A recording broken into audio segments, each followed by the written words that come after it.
¿Qué tal? Buenas noches, bienvenidos a Espiral. Esta noche la dedicaremos a hablar sobre un libro, Más que plata o plomo, del colombiano Gustavo Duncan, que, como el título indica, nos permite saber que el asunto de la criminalidad, la violencia, el narcotráfico, no puede ser abordado con lentes simplistas, que hay muchas complicaciones y que tomar decisiones desde el gobierno, investigar desde el periodismo, desde la academia, con nociones básicas lleva a cometer errores gravísimos. Ya ha ocurrido. Incluso me permitiría decir, un gobierno sin inteligencia suficiente, sin sofisticación suficiente, lleva a ser partícipe del crecimiento de muertes violentas, de homicidios. Gustavo Duncan es el autor de Más que plata o plomo. Hoy con él abordaremos algunas de las tesis esenciales de su texto y luego nos acompañarán dos intelectuales, dos académicos, un antropólogo, un sociólogo, Luis Astorga, Edgar Morín, para completar la conversación. En realidad todos con publicaciones recientes a propósito del tema. Esta noche, Más que plata o plomo. Comenzamos.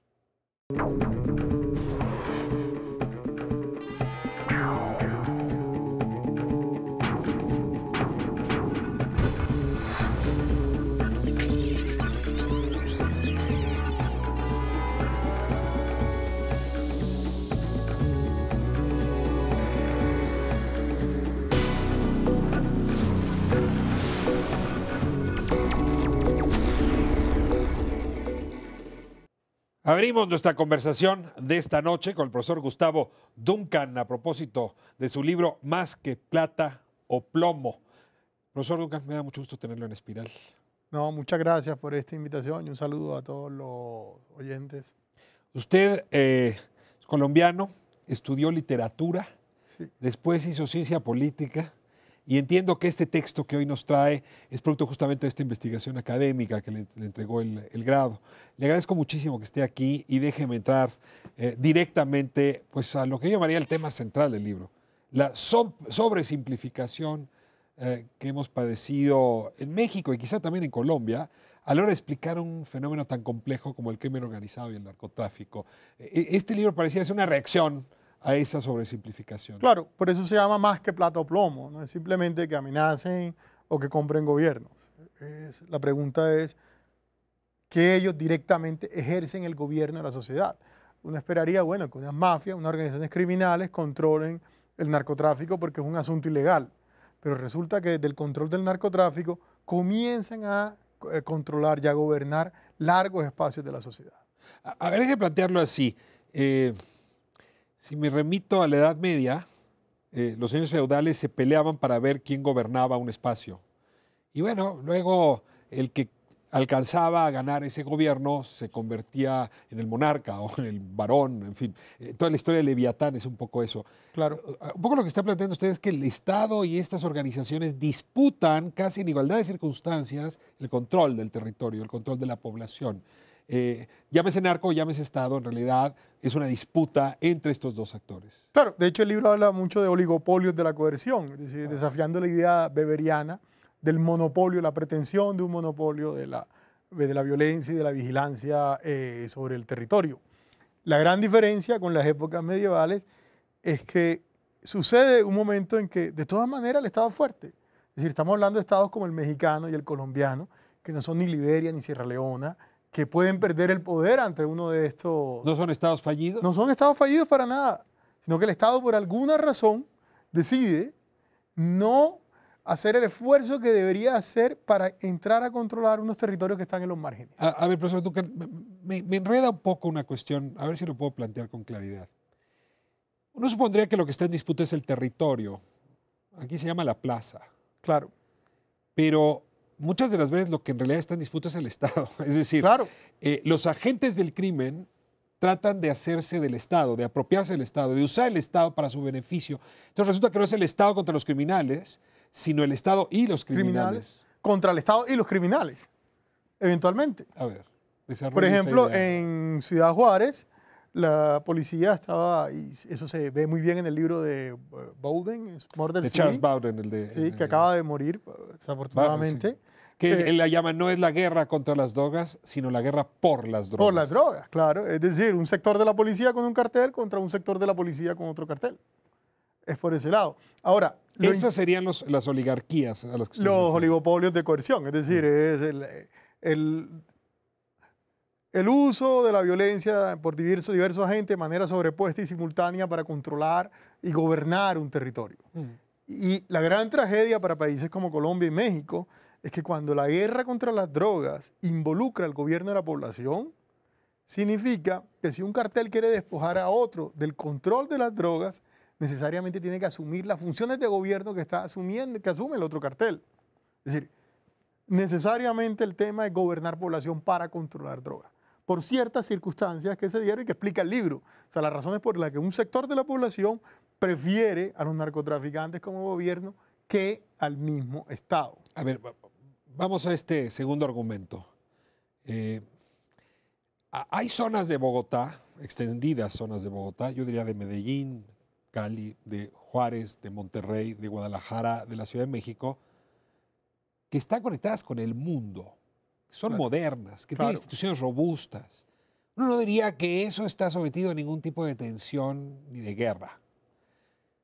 Por cierto, el Estado se preocupa mucho porque esas zonas estén protegidas. Perdón que regrese a mi metáfora, el castillo medieval, ¿no? Pero realmente lo que ocurre dentro del castillo es sagrado. No puede nadie tocar a quien vive ahí adentro, so pena de recibir un castigo fulminante. Pero luego, en los márgenes del castillo, la cosa es distinta. Aullero, un politólogo argentino, dice, en el corazón del castillo, el policía es amigo de la élite. En los márgenes del castillo, el policía es amigo del delincuente. Claro. A ver, usted trabaja bien, profesor Duncan. Esto que ocurre en los márgenes de la polis, en los márgenes de la ciudad, donde entiendo es el crimen organizado quien gobierna. Quien gobierna, claro, porque incluso cuando el crimen organizado, y en particular los narcotraficantes, se especializan ya en el manejo del capital de las drogas y lo colocan en un banco, la plata del narcotráfico, apenas toca un banco, está bajo el control de las instituciones del Estado. No es un desafío institucional para las élites. En cambio, cuando es mercancía, tiene que ubicarse lejos del Estado porque el control de la narco como mercancía, por estar criminalizado, es por criminales. Y solo en lugares distantes del Estado es que puede ocurrir. Por eso es que la droga se cultiva en la sierra de Sinaloa o en Colombia en la selva. Cerca del Estado no lo van a permitir porque las élites, es decir, en este caso, el rey no va a dejar que en el castillo de él surjan instituciones que desafíen su autoridad. Entonces es en los márgenes. En el fondo, se trata de una negación de la idea marxista del ejército de reserva. Si para el Estado el gran problema es que existen, y para las élites, que existe una cantidad de ejército de reserva, de trabajadores, es decir, de gente sin empleo, que es costoso atender. Es decir, el Estado no es capaz y las élites no son capaces de extraerle ninguna ganancia, que deciden, pues deleguemos en una mafia que ejerzan la función policiva, de presten los servicios sociales a costo cero, porque no tenemos que pagarla a nosotros, y de paso, ellos son especialistas en extraerle una ganancia. Es muy delicado lo que me está diciendo. O sea, diríamos que hay una suerte de pacto entre las élites para que haya dos tipos de gobierno. Claro. Uno para ellas y otro delegado para las zonas marginales, para los márgenes. Y ahí el crimen organizado es un actor satisfactorio para que desempeñe esa tarea. Cumple funciones de policía. De hecho, una vez me acuerdo que estaba en un curso con unos policías y estuvo un lapsus y se me ocurrió decir, es que las mafias son como la policía. Obviamente no les hizo gracia a los policías que dijera eso, pero la función que están cumpliendo en el fondo es una función policiva. Ahora bien, lo que nosotros no podemos decir es que sea una gran conspiración, porque son una serie de pactos sumamente volátiles, llenos de guerras además. Y quienes los manejan son la clase política. O sea, no es el gran pacto al nivel central, ni de las élites de un país, no. Es la clase política que por un lado perdió mucho poder en el nivel local con los narcos, pero ganó recursos para competir por su influencia en el nivel nacional. A ver, déjame ver si entiendo esto. La injusticia en los márgenes, o la ilegalidad en los márgenes, es volátil. Claro. Frente a la idea del Estado, valga la definición de diccionario, que es una institución que permanece. Claro. El otro lado es volátil, es el antiestado en ese sentido. Claro. por eso vamos a ver mayor violencia en los márgenes. Porque el mecanismo para regular, en realidad regula por lapsos breves de tiempo. Y mucho más competido entre ellos. Además, que es muy competido adentro, entre políticos, narcotraficantes. Y cuando existe el gobierno de la población, muchas veces de la violencia para derrotar a un enemigo es necesario ejercerla contra la población, como sucede en las guerras civiles. Claro, porque si hay una población que es regulada por un cártel, en el momento que el cártel, como usted decía, contrario, intenta suplir esa función, va también a arremeter contra la población beneficiada por el primer cártel. Cuando el Chapo Guzmán peleó con los Beltrán Leiva, Chapo y el Mayo, tuvieron que ejercer violencia contra los ranchos que estaban asociados con los Beltrán Leiva. Era una violencia típica de guerras civiles, como sucede en Colombia, por ejemplo. Contra las poblaciones Contra civiles. las poblaciones, porque el soporte de la población es indispensable para definir los resultados de la guerra. Ahora, perdón que me ponga un tanto teórico, pero aquí en alguna época, tendrá cosa de 6 meses, tuvimos un programa muy interesante sobre Norbert Elias. A lo mejor le dice Proceso algo. de la civilización. Bueno, a ver, el proceso de la civilización de Elias es justamente cómo el monopolio de la violencia legítima va creciendo hasta ocupar todo el territorio. Tiene la impresión de que países como los nuestros no han terminado ese proceso. Y lo voy a poner peor en palabras de Gina Saludowski, socióloga mexicana. No, en realidad lo que vemos es una involución, es un proceso de descivilización. Es como si los márgenes fueran creciendo y el centro fuera reduciéndose, el castillo fuera reduciéndose. Claro, porque uno lo podría ver en la siguiente manera. En cierto momento quienes llevaban a cabo ese proceso de inclusión eran agentes no violentos. Era la clase política profesional. Corrupta, con todos sus defectos, pero era no violenta. Y esa misma clase política profesional fue expulsada de la periferia por los narcotraficantes, quienes directamente y a través de la violencia negocian con la clase política que está en sectores más integrados. Uno podría decir, rompieron la corte de Norbert Elias. Es decir, ya no hay cortesanos, sino sujetos violentos. O sea, el pueblo bárbaro se apropia de la corte. Se apropia de esa función porque es una oportunidad de poder, porque ellos no tienen ningún tipo de capital cultural, habilidades para tramitar sus diferencias a través de las instituciones del Estado y lo utilizan a través de las instituciones de los criminales, que es una ventaja. Por eso es que el narco se convirtió en una oportunidad del poder para sectores excluidos mucho más efectiva que, por ejemplo, movimientos contestatarios de izquierda. A ver, quiero regresar a por qué las instituciones, digamos, construyes a partir de Pero la ahí hay ley. un pedazo que es bien importante en el tema de Elías, porque uno también puede verlo por el otro lado. Y es que ciertos narcos sí logran un proceso de asimilación y al final incluso quieren la institución del Estado, pero son principalmente narcos que manejan la parte de lavado, la parte de empresas Cuello legales blanco. que se construyen. Por ejemplo, en Medellín, el centro de la ciudad, que se llama El Hueco, se hizo con venta de artículos de contrabando para lavar dinero del narcotráfico. Quiere usted pasearse por Culiacán, Sinaloa, y le cuento Yo he qué paseado por bella allá ciudad. también, Es una bellísima ciudad que tiene mucho que agradecerle a ese incluso lavado. venden dólares una mujer muy bonita. Y que no se me vayan a enojar los sinaloenses, lo mismo pasa en Guadalajara y uno va a encontrar lo mismo en Monterrey. Yo creo que no tenemos que estar avergonzados de nada, es parte de la historia. Pero en estos mismos empresarios que manejan el dinero, en cierto momento, cuando tienen demasiado dinero legal y son ya asimilados legítimamente, ya comienzan a repudiar las instituciones de las organizaciones criminales y quieren que sea el Estado, así sea corrupto, el que lo regule. Lo mismo pasa en Rusia. ¿Se acuerda usted de Puzo y El Padrino? Totalmente. Es El Padrino 2. Tal cual. Pero son aquellos narcos que manejan el empresario la parte legal. Los que manejan la parte ilegal, la violencia, no. Ahí sí sucede lo contrario a lo que decía Norbert Elias. A ver, usted toca un ángulo que es muy interesante. Dice, este ejercicio criminal, narcotráfico y negocios aledaños, uno, ha democratizado el poder. 2, ha globalizado comunidades que de otra manera jamás hubieran tocado la economía global. A ver, yo quiero irme con cuidado con las dos palabras, porque esto de democratizar el poder por la vía del narcotráfico, si luego 2 veces me voy a sentir muy incómodo. ¿Me explica usted? Lo voy a poner de la manera esta que es muy dura. Actualmente en Colombia se está negociando un proceso de paz con la FARC, que es un grupo guerrillero marxista que dice representar a los pobres de Colombia. Si uno compara el origen social de los guerrilleros que están negociando en La Habana con el gobierno, encuentra que tienen un origen social, en promedio, muy superior a las de los jefes paramilitares que negociaron hace una década atrás con Álvaro Uribe.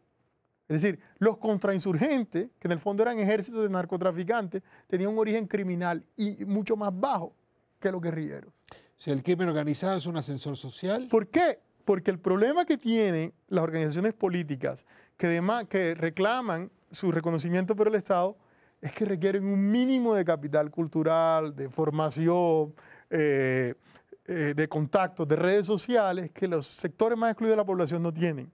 El narcotráfico le ofrece la oportunidad a los sectores más excluidos, a alguien que nazca en la tuta, en medio de la Sierra de Sinaloa, sin mayor educación, adquirir un puesto dirigente en ese tipo de organizaciones. Que de otra manera jamás lo tendría. Esa es la gran diferencia entre el narco y las organizaciones, digamos, más vinculadas a las instituciones del Estado. A ver, ojalá encontremos un mejor término que democratización, pero ciertamente ampliación, si ampliación del poder. Claro. ¿No? Repartición más equitativa del poder, aunque sea por medios ilegales. Probabilidad que sectores excluidos puedan adquirir un poder que de otra manera nunca lo hubieran tenido. Ahora, y es a través de la violencia, básicamente. Badiraguato es una población pequeñita ahí en la Sierra de Sinaloa y hoy es mundialmente conocida. Pero el problema no es ese. Se globalizó gracias al narcotráfico. Pero el problema no es Badiraguato, es lo que hay más arriba de Badiraguato. Después de Santiago, eso todavía son ranchos. Se conectaron con el mundo. El resto del mundo. Que de otra manera hubieran pasado generaciones para que eso ocurriera. ¿Cuándo uno se hubiera podido imaginar que un individuo nacido en la tuta sin mayor educación se hubiera podido convertir en un personaje histórico en la historia política de México? Nunca hubiera pasado. Lo mismo pasó en Colombia, hay cualquier cantidad de ejemplos. Gustavo, voy a invitar a dos personas que respeto mucho, que han abordado en México esta discusión. Están con nosotros Luis Astorga y Edgar Morín Martínez. Tengo que decir que el caso de Luis ha sido para México un referente fundamental de comprensión. Y fue referente para mi libro, además. Y entiendo que fue una de tus fuentes. Claro, una de mis fuentes, que si no la más principal. Creo que va a ser una sesión muy interesante a tres voces. Claro. Te pido que tengas paciencia. Vamos a corte y regresamos un momento aquí en Espiral a hablar de este interesantísimo libro. ¿Cómo se lo recomiendo? Está en debate, Random House, Más que plata o plomo, de Gustavo Duncan. Y en un momento regresamos para discutir los ejes principales planteados por este texto.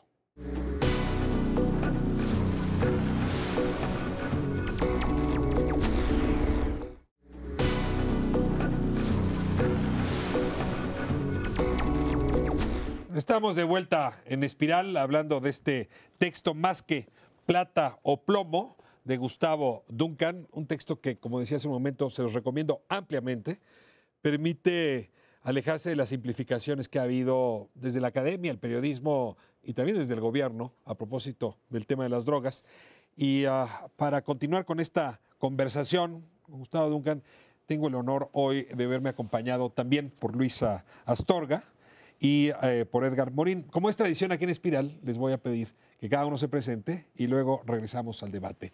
Luis, es tu turno. Muchas gracias. Muchas gracias, Ricardo. Mi nombre es Luis Astorga, sociólogo, investigador del Instituto de Investigaciones Sociales de la UNAM.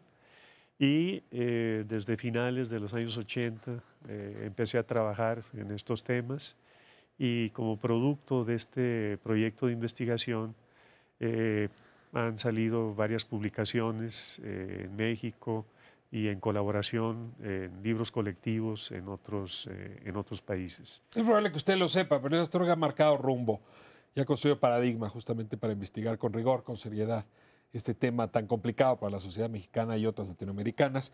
Y bueno, pues tenemos aquí una novedad. Yo me acabo de enterar que salió del horno. ¿Qué querían que hiciera? ¿Quién creen que hizo esa pregunta? ¿O cuál es el tema del libro? ¿Qué querían que hiciera inseguridad y delincuencia organizada en el gobierno de Felipe Calderón? Te propongo desde ahora, Luis, que hagamos un programa sobre el libro.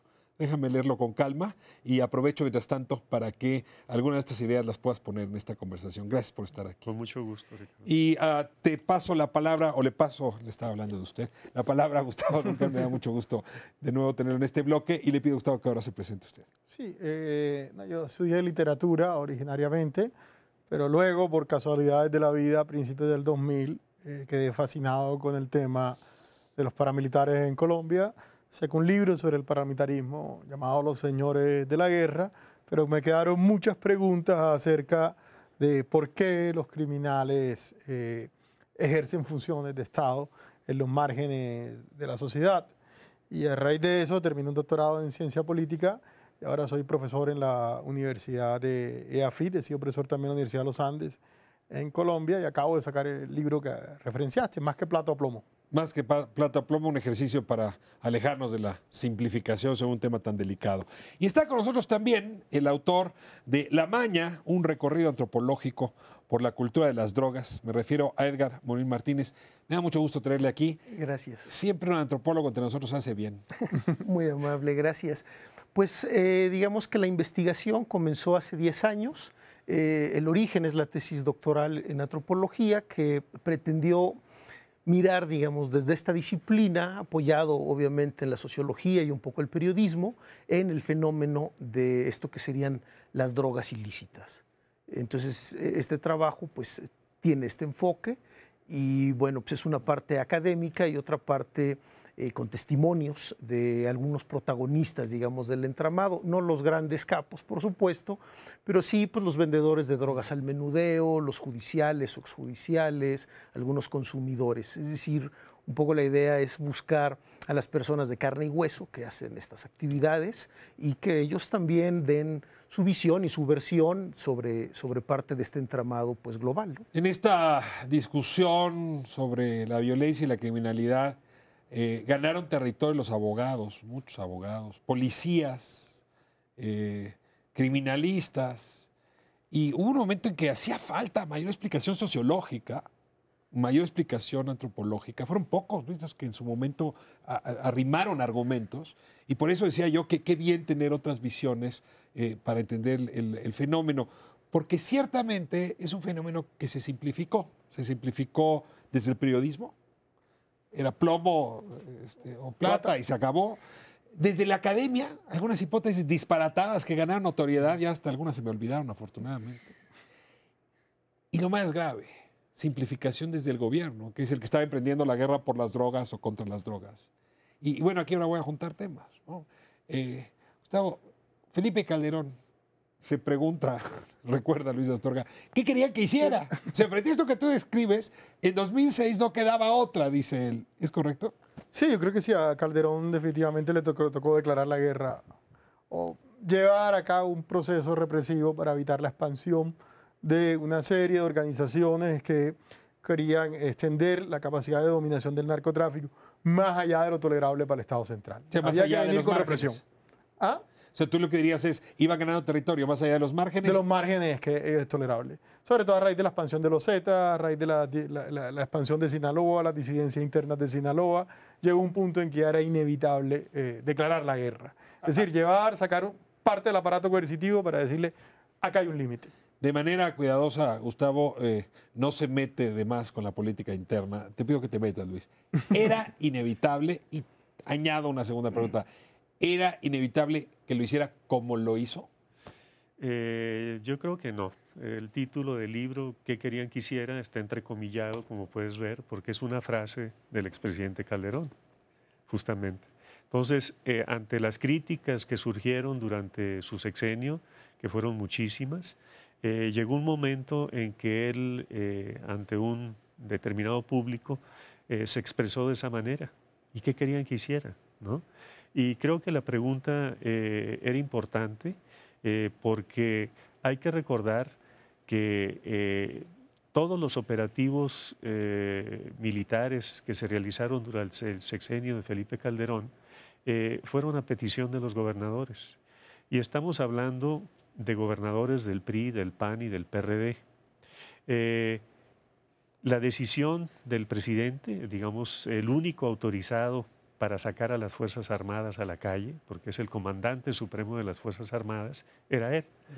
Podía haber dicho no, pero justamente los gobernadores le estaban solicitando que enviara a las fuerzas federales, y por una razón que todos conocemos, que ningún gobernador metía las manos al fuego por sus policías, y porque veían justamente que el poderío que estaban alcanzando las organizaciones criminales en distintas regiones del país era de tal magnitud que ellos mismos reconocían que con sus policías y con la corrupción de una parte importante de sus policías, en caso de querer hacerles frente, no iban a poder. Entonces, Calderón tenía la oportunidad de decir no, pero el decir no implicaba probablemente un costo político mucho más grande que el decidirse por sí emplearlas a petición de los propios gobernadores. A ver, déjame mover un poco la pregunta. Los periodistas nos gustan mucho las preguntas. La cuestión era, ¿qué querían que hiciera? O la pregunta adecuada era, ¿cómo querían que lo hiciera? Porque coincidiría, en un momento que el Estado tenía que recuperar territorio perdido a manos del crimen organizado. Pero el cómo era importante. Déjame ir al asunto del imaginario. De entrada, se vistió de militar. Lo que no habíamos visto en un presidente en México de los años 40. ¿No? Se vistió de militar. Y empezó a jugar con un brazo muy beligerante, en efecto, con tonos de guerra, no de táctica o de inteligencia, sino de despliegue de infantería, no de operativos puntuales y quirúrgicos. Y ese cómo, supongo, también importó. Por supuesto, justamente ahí mismo en la portada del libro y en la introducción, yo digo que el problema no era el qué, sino el cómo y la participación o no de los militares. Y creo que ahí estuvo justamente la discusión durante todo el sexenio y seguimos en esa discusión. Entonces, tendríamos que remontarnos un poco más atrás para ver cómo en México se pasó de un sistema de partido de Estado a una transición, digamos, política con alternancia en el poder que implicó una reconfiguración del poder político en el país. Digamos que en el sistema de partido de Estado, todos los gobernadores, presidentes municipales, congresos locales, el Congreso de la Unión, estaban en manos de un mismo partido. O sea, los mecanismos, las herramientas con las que contaban los presidentes en ese contexto eran de tal naturaleza que les permitía hacer muchas cosas. Someter a cualquier fuerza desafiante. Principalmente, o no exclusivamente, pero en todos esos 70 años, el campo del tráfico de drogas pues nace subordinado al poder político y así continúa durante todo ese esquema. Con Calderón ya no es así. No solo con Calderón, eso se viene resquebrajando desde los años 80. Recordemos la alternancia en el poder en municipios en los años 80, la primera gubernatura de la oposición a finales de los 80, las gubernaturas de la oposición en años posteriores hasta llegar a la alternancia en la presidencia, pero con un dato que se tiende a olvidar, que la mayoría de las gubernaturas y presidencias municipales y de control de los congresos locales siguieron estando en manos del PRI. Entonces, ahí había ya una reconfiguración del poder político que hacía que el presidente no pudiera hacer objetivamente ninguna de las cosas o muy pocas cosas que pudieron hacer los presidentes en el sistema de partido de Estado. A ver, esto nos ayuda a entender bien cómo se reconfiguran las fuerzas de la élite a la que hacías referencia, de esa élite que vive beneficiada dentro del castillo. Pero nos falta una mejor comprensión de qué ocurre en estos márgenes. Decía Gustavo hace un momento, delegaron las élites en organizaciones de este corte criminal ordenar, regular la vida de la población. La pregunta que yo me haría ahora del otro lado es, ¿qué pasa con la población? O sea, mientras el PRI está dejando de tener este nivel de control, mientras el Estado se está reconfigurando, mientras las élites se están fraccionando, ¿qué pasa con la población y su imaginario alrededor de la ilegalidad del crimen? Yo creo que ahí convergen varios elementos que son muy importantes. El primero tiene que ver justamente con la precariedad. Yo lo que encuentro en el libro que comentamos ahora un poco, el perfil de las ocupaciones de procesados y sentenciados por delitos contra la salud en México, digamos, en penales federales. Y, digamos, hay una relación que es interesante, el 70% de estos procesados y sentenciados, cuando yo hago el corte son 10.371 personas. El 70% van del analfabetismo a la secundaria. Lo interesante empieza con el otro 30%, que va, digamos, de la educación media superior a la superior. Entonces implica preparatoria, carreras técnicas, licenciatura, maestría.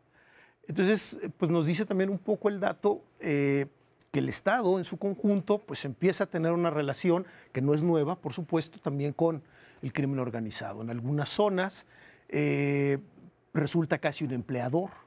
En algunas otras zonas, pienso, digamos, en colonias populares.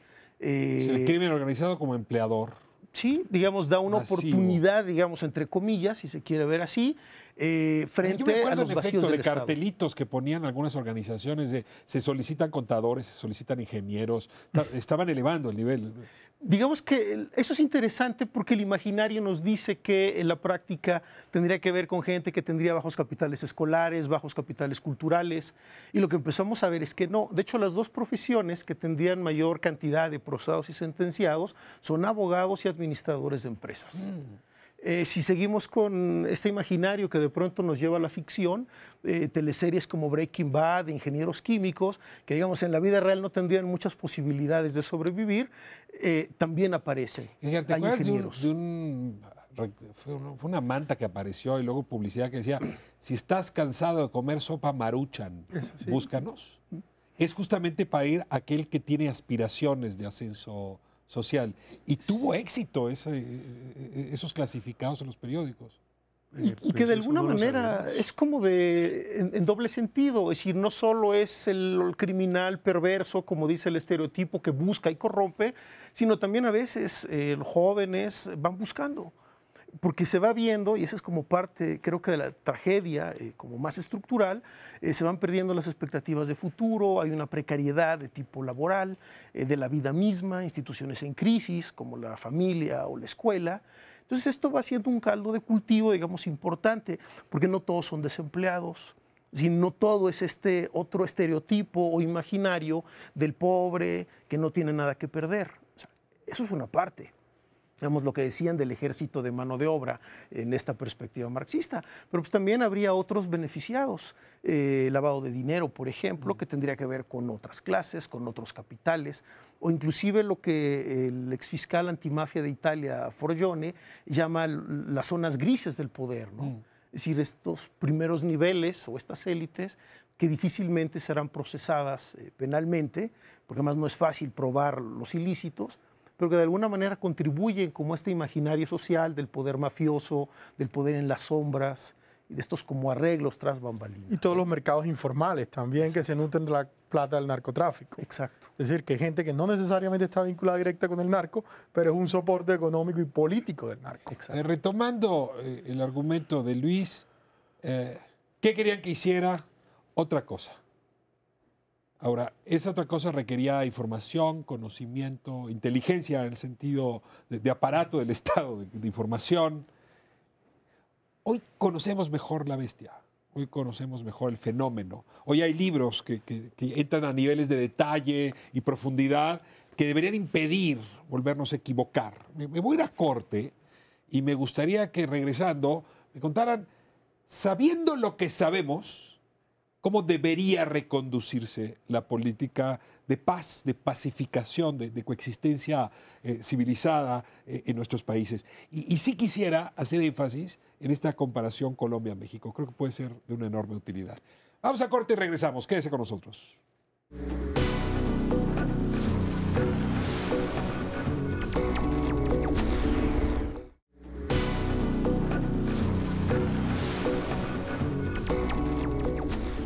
Estamos de vuelta en Espiral, hablando de qué tan complejo es este juego de variables que terminan explicando el caos y la violencia que han vivido sociedades como la mexicana y la colombiana. Y quiero traer a cuento alguna discusión de un par de años en este mismo programa, donde yo le preguntaba a un funcionario qué teníamos que aprender de Colombia. Y me respondía, de Colombia nada. Allá hicieron el plan Colombia no tiene nada que ver con el plan Mérida, nada. Oiga, pero fíjese que el presidente Gaviria, ¿no?, acaba de declarar, recomienda no presentar a los narcotraficantes como héroes. Hay que presentarlos pues derrotados, ¿no? Aquí en realidad los presidentes se acuerdan, ya no sé, la Barbie, ¿no? Como con la camiseta, en fin. Gaviria no entiende México. México es otra cosa.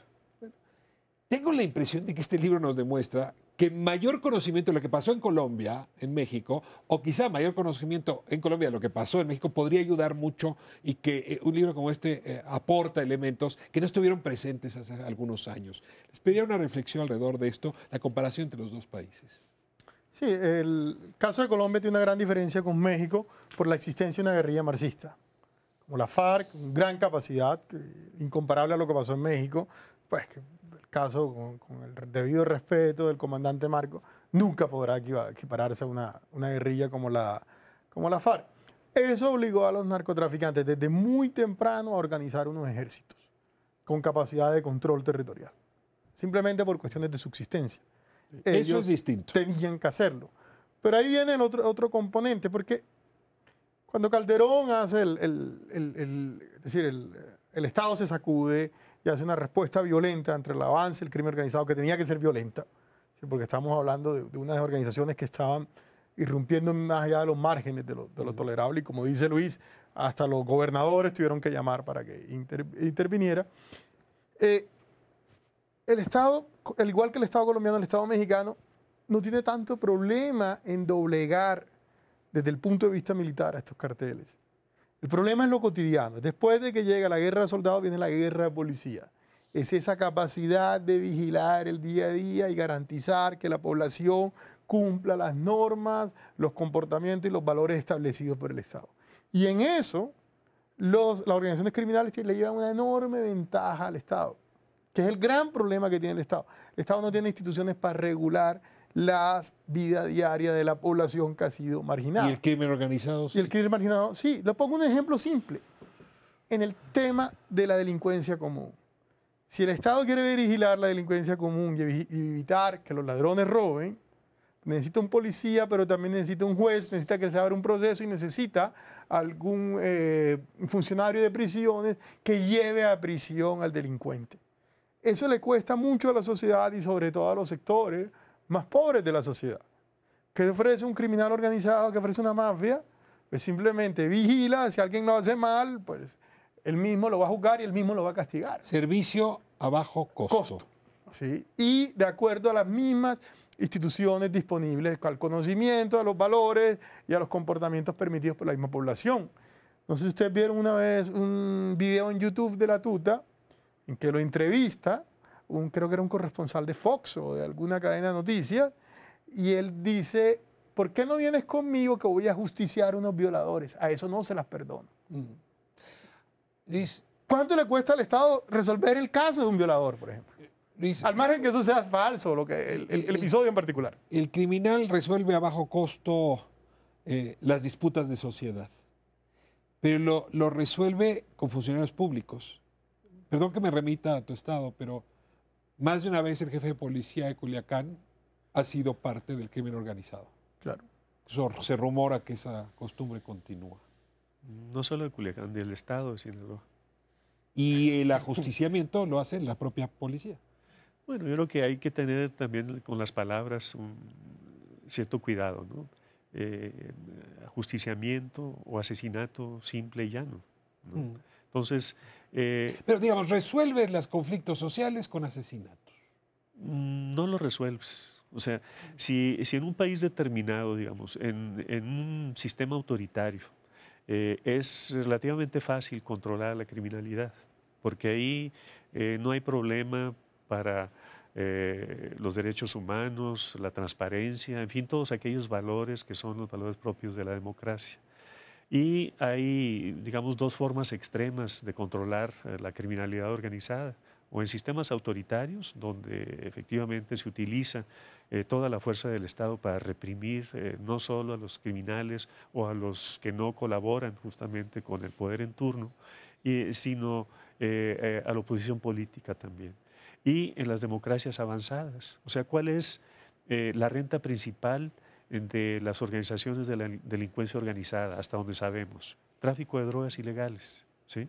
¿Y cuáles son los países que consumen más drogas ilegales en el planeta? Pues Europa Occidental y Estados Unidos. ¿Y cuál es el problema que ellos tienen con la delincuencia organizada? O sea, tienen un control relativamente eficaz de la delincuencia organizada porque cuentan con instituciones de seguridad y de procuración de justicia, como señalaba Gustavo, fuertes, ¿sí? El problema para países como los nuestros es que en el caso de México dejamos de ser un país autoritario, pero tampoco somos una democracia avanzada. Purgatorio. Y además te contamos con grupos de la delincuencia organizada muy poderosos económicamente y con una gran capacidad de fuego. Entonces, ¿qué se hace en esas circunstancias? ¿Con qué herramientas pueden jugar los gobernantes para contener ese fenómeno cuando en el Estado autoritario la relación entre el campo de la política y el campo criminal, digamos, si los criminales no se subordinaban, no respetaban las reglas del juego, entonces tenían tres opciones, ¿no? Salir del negocio, ir a la cárcel o morir. En la alternancia, la clase política tiene tres opciones: o no hace nada, o establece relaciones, digamos, de contubernio con la delincuencia organizada, de beneficio mutuo, o la tercera, que sería la encaminada justamente a consolidar la democracia si efectivamente es lo que se quiere. No, pero a ver, hay una ¿no? cuarta. Y déjame nada más brevemente abordarlo, regresemos al modelo autoritario. Es que no, es que eso ya lo, digamos... ¿Ya no se puede? No, sí se Porque hay puede. algunos que dijeran, hombre, si la mejor solución es marcha atrás, pero vamos a justamente 1980. por eso planteé los dos escenarios. O sea, ¿qué es lo que quiere la clase política mexicana? Dice que quiere la democracia y dice que quiere consolidar la democracia. Si efectivamente quiere hacer eso, entonces lo que hay que hacer es una política de seguridad de Estado, ¿sí? A ver, Edgar, para que una política democrática de seguridad de Estado surja, uno de los componentes, supongo, es una demanda social robusta. Ayotzinapa se convirtió, los muchachos desaparecidos de Ayotzinapa, la acción atrabiliaria de José Luis Abarca, presidente municipal de Iguala y dueño de la policía de Iguala, se convirtió el año pasado, ya vamos a cumplir un año, en un episodio emblemático, socialmente hablando, que movilizó a la gente en contra de los escenarios menos atractivos de una forma robusta. Yo quisiera, antes de saber qué propuestas trae cada quien, que me digas qué significó ese episodio, antropológicamente hablando, en este escenario. Digamos que no sé si todavía antropológicamente sea prematuro ver el efecto, porque digamos a casi un año sí ha habido 108 detenciones, creo que quedan 102 en la cárcel. Las manifestaciones en las calles, una movilización internacional, indignación profunda. Pero me recordaría un poco el fenómeno del chivo expiatorio, esto que ya estudió René Girard hace tiempo. Es decir, sacrifiquemos al presidente municipal, a la esposa. Habrá que ver, digamos, después de un debido proceso. Esos también los sacrificaron. Exacto, es decir, qué es lo que sucede después de un debido proceso. Que lamentablemente pues el aparato de justicia en México tarda demasiado frente a esta demanda. Creo que eso también en lo cotidiano ha contribuido a la dificultad para que el Estado pues, sea eficaz. Cuando Gustavo hablaba de las dificultades en la vida cotidiana, recordaba la historia que me contaba un vendedor de drogas respecto a que él en su colonia, entre comillas, donde trabaja, donde vende estas drogas, ejerce un control. Y el control, según él, me decía, bueno, es que hay veces que los jóvenes mandan a su madre a comprarles la droga porque tienen resaca. Es decir, ¿qué institución del Estado puede intervenir en eso? Y de pronto el tipo se regula porque le prohíbe que vaya a la tienda o porque no le vende o porque incluso lo puede golpear. No necesariamente matar, según explicaba, porque en determinados entornos eso significa pues, que su negocio, que está más cerca de la sobrevivencia en términos económicos, desaparezca. No así en otras esferas del Estado donde pues, la corrupción podría garantizar cierta impunidad, ¿no?